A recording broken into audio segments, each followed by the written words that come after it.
Hi,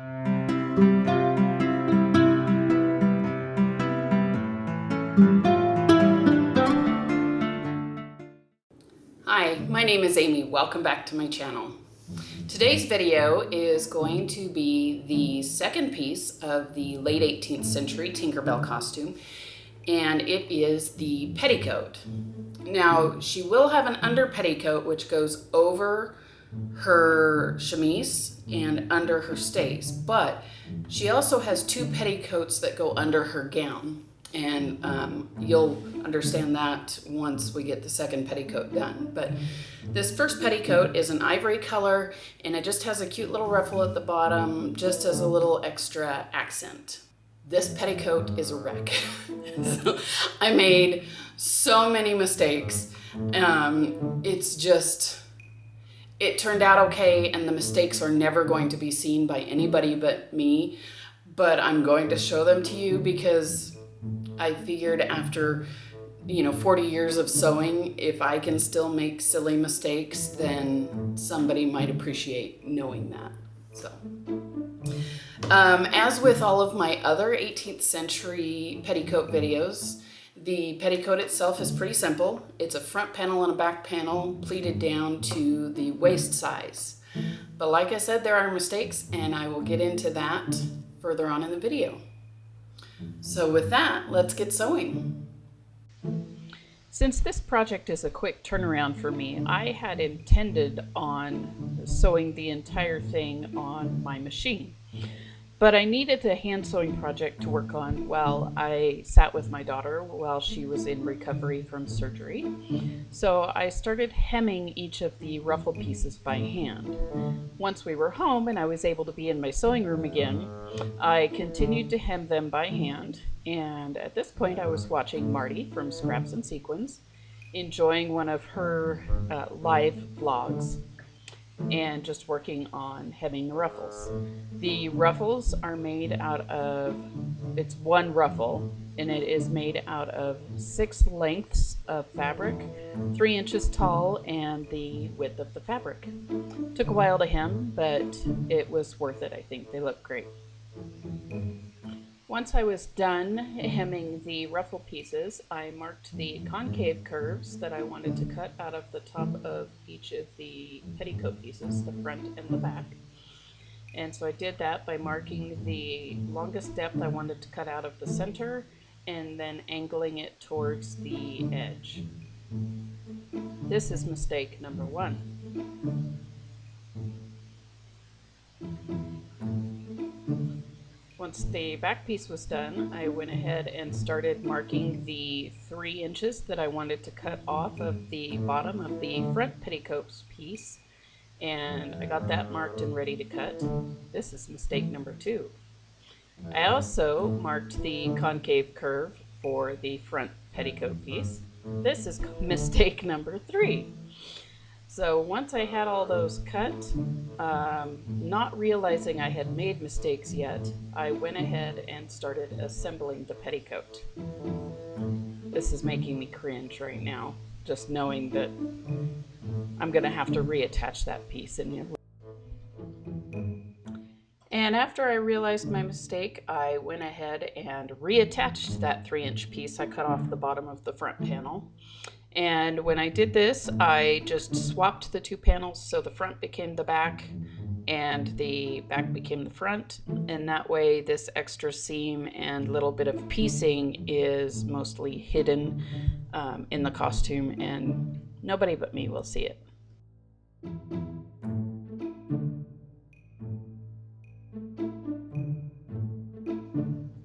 After I had that little piece reattached, I pressed it and then top stitched it just to help keep it smooth and keep the seam laying flat and in place. This is the same process I followed to reattach the scrap pieces I cut out when making the concave curves at the top of the petticoat pieces. I just seamed them together along the straight edge first and then reattached them to the top of the petticoat. Once that was finished, I sewed up the sides of the petticoat, pressed the seams open, and found another mistake. So that would be mistake number 4.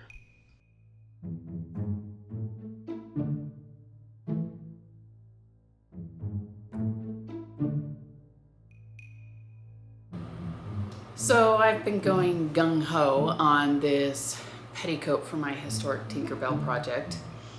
And I made so many mistakes yesterday, it is ridiculous.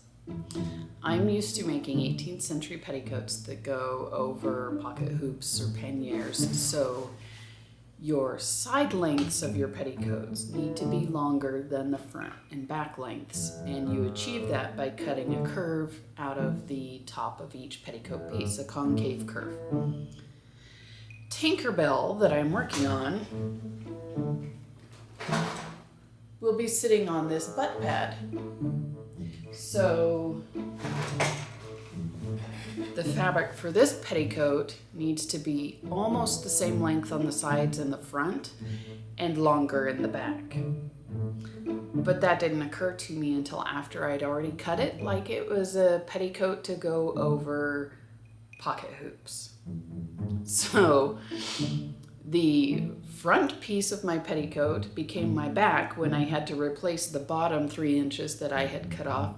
So I reattached that, and that became the back of the petticoat. So I just reattached that strip of 3-inch fabric and top stitched it.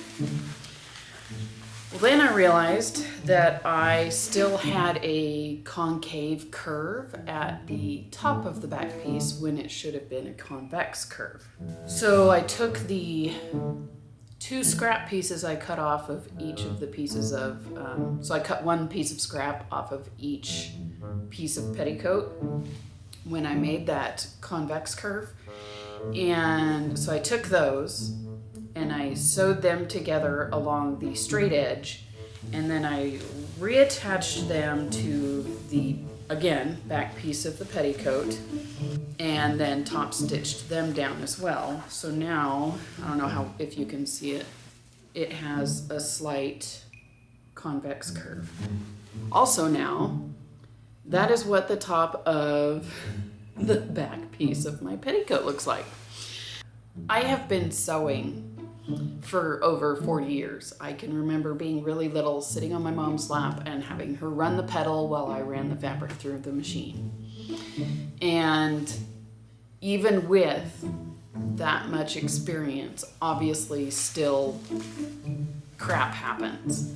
The last mistake I made isn't quite as drastic as cutting the fabric where I shouldn't have, and it's just that I forgot to leave openings at the top of the side seams for the pockets. So I'm going to open those back up first thing this morning and re-stitch it, and then I will hand stitch the pocket openings so that they are finished. So anyway, shit happens.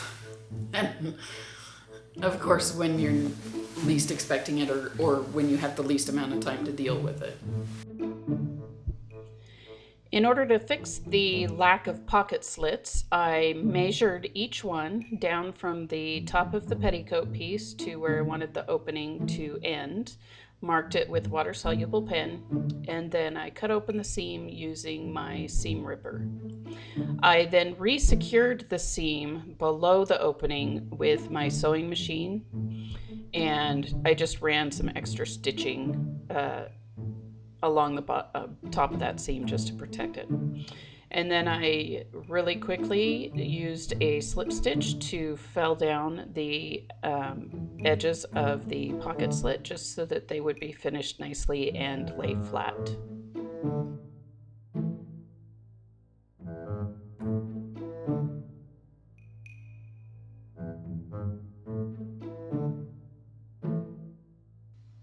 When I hemmed all of the ruffle pieces, I also attached all of them together into one long strip. But when it was time to attach the ruffle to the petticoat, I decided to go ahead and make it a closed circle. So I used the same process that I used on attaching the rest of the strips, and I just backstitched along the edge of the opening to close that up. And once I had the seam finished, I cut one side of the seam allowance down, folded over the other side, and then felled it down so it was finished nice and smoothly. Now these are selvage edges, so I didn't need to do that. I just wanted to add that extra little finishing touch.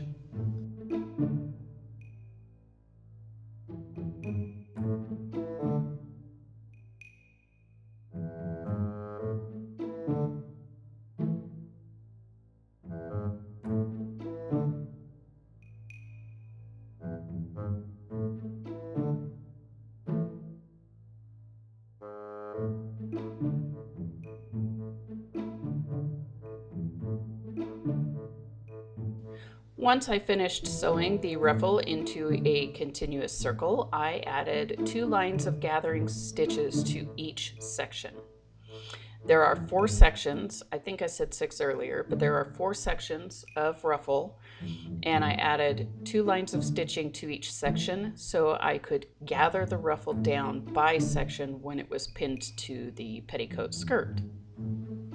I did these gathering stitches in a contrasting thread so it would be easy to remove later on. After the gathering stitches were added, I marked the quarter points of the petticoat skirt, and I also marked the quarter points of the ruffle. I matched them and pinned them together at that point, and then I set to gathering down each of the pieces a half at a time.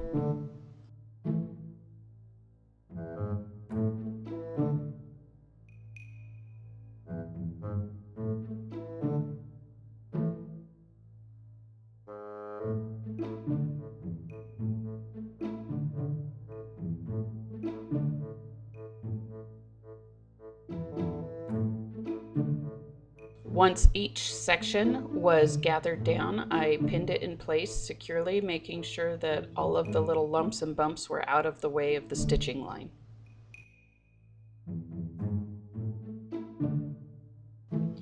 My gathering stitch lines were just above and just below the actual stitch line for the ruffle, so I used those and the edge of the ruffle as a guideline for sewing it on. It was sewn on at a 1/2 inch seam allowance.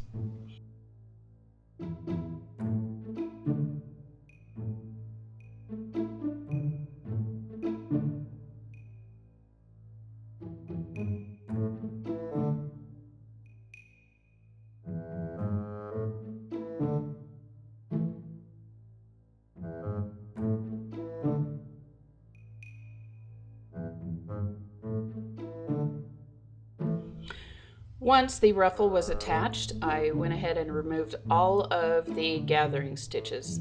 This took a little bit of time, but it was really satisfying to pull all of those threads out and get rid of them.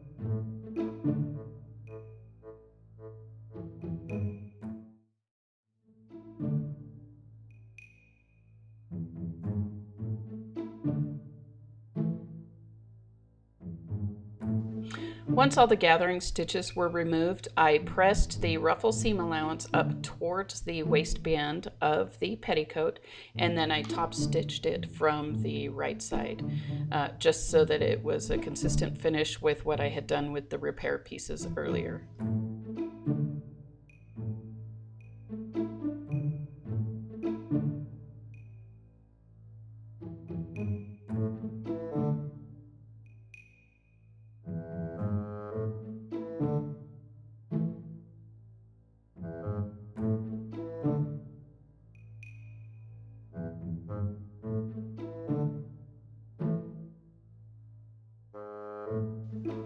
To pleat down the waist of the petticoat, I started with the front and I made a box pleat at the center front of the petticoat.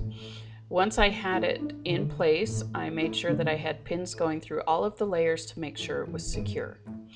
And then I used the method of folding the fabric in half over and over and over again and marking with pins until you had the pleat distribution set out. I then used those pins to make my pleats for each side of the fabric. I repeated this process on the back piece of the petticoat, but with an inverted box pleat in the center.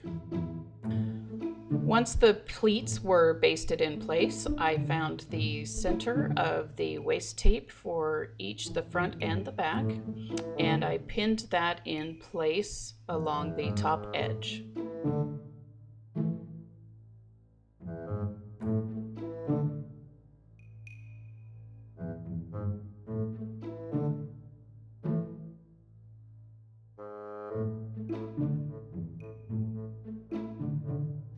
The waist tape was attached to the petticoat by sewing along the bottom edge, leaving the top edge open.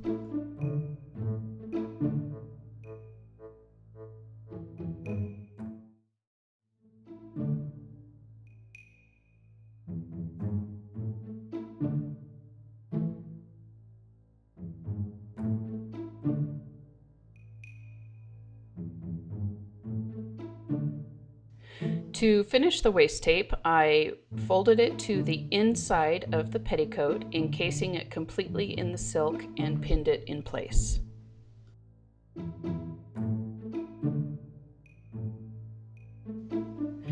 Once the pins were all secured in place, I sewed along the bottom edge of the folded part of the waist tape, and then the petticoat was finished.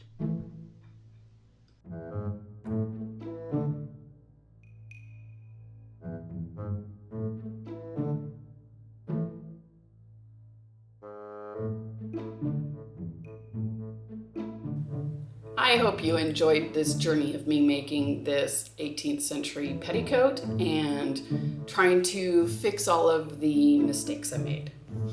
If you did like this video, please give it a thumbs up, and if you'd like to see more content like this from me, please subscribe.